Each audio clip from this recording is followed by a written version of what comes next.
In this video, we're going to look at how to take the expanded form of some numbers. So what does that mean? That means we got a lot of the same number multiplied together. A lot of these 2's multiplied together, a lot of these 12's multiplied together, taking these expanded forms and actually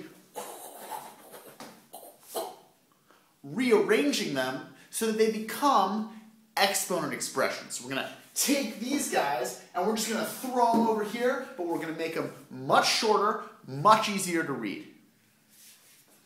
Let's begin.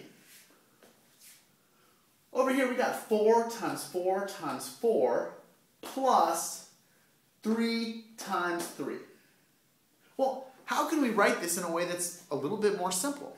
Well, we know that 4 times 4 times 4, well, we can just write that as an exponent, right? It's 4 times 4 times 4. So what's our base? What's the number we're talking about?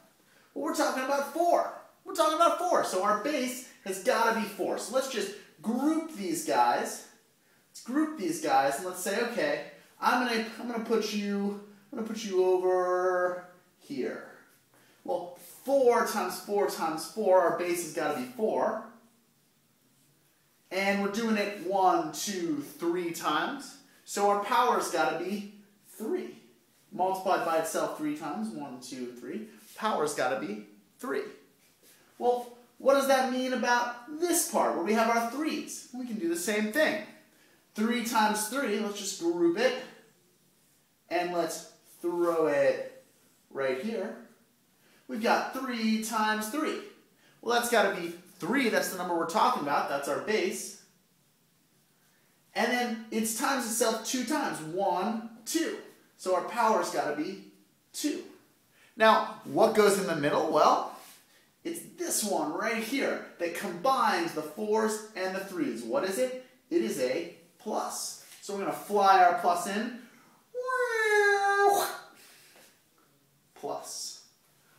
4 cubed plus 3 squared. And that's going to be how we write a simple exponent expression to kind of make sense of what's going on over here. Let's try it with 6 times 6 times 3 times 3. Can you guys see the exponent?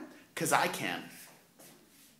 Look right here at these 6's. If you see 6 times 6, you got to say, hey, if it's 6 times 6, I can write that as an exponent. That's one number times itself.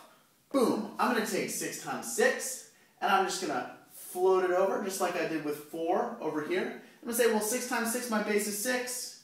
I do it 1, 2, my power is 2. Now I'm saying, all right, well, I got my 3's here. I'm going to group these 6's. I'm going to group these 3's. 3 times 3, well, that's 3 times 3, that's, well, my 3 is my base, because 3 is the number I'm talking about, doing it 1, 2 times. 2. What am I doing in between them? What am I doing in between them? I'm going to fly that x in. It is times, right? 6 times 6 times 3 times 3. So I have to have a times in the middle there. Let's try one more problem. 2 times 2 times 2 times 2 minus 12 times 12 times 12. Whoa, that's a lot of numbers. I have no idea how to calculate that in my head. I would definitely need to use a calculator or some scratch paper. But can we group them? Can we group them into exponents? Yes. Nod your head yes, because you can do it. You can do it. 2 times 2 times 2 times 2, well, that's 1, 2, 3, 4. And we're talking about 2's, so it's got to be 2 as our base. Talking about 2 as our base. And now 1, 2, 3, 4. Our power is 4. And let's just grab our other one. We see a bunch of 12's over here. 12 times 12 times 12. So we know that our base, the number we're talking about, is 12. And we got 1, 2, 3. That's going to be 3 times. And what's in between? Well, we see this minus symbol. So let's actually submarine our minus symbol in. Dun dun dun dun dun dun dun dun dun dun dun dun dun dun dun dun dun dun dun dun. 2 to the 4th minus 12 to the 3rd. And we just took this huge long expression and we made it into this really simple and easy to read, easy to understand expression.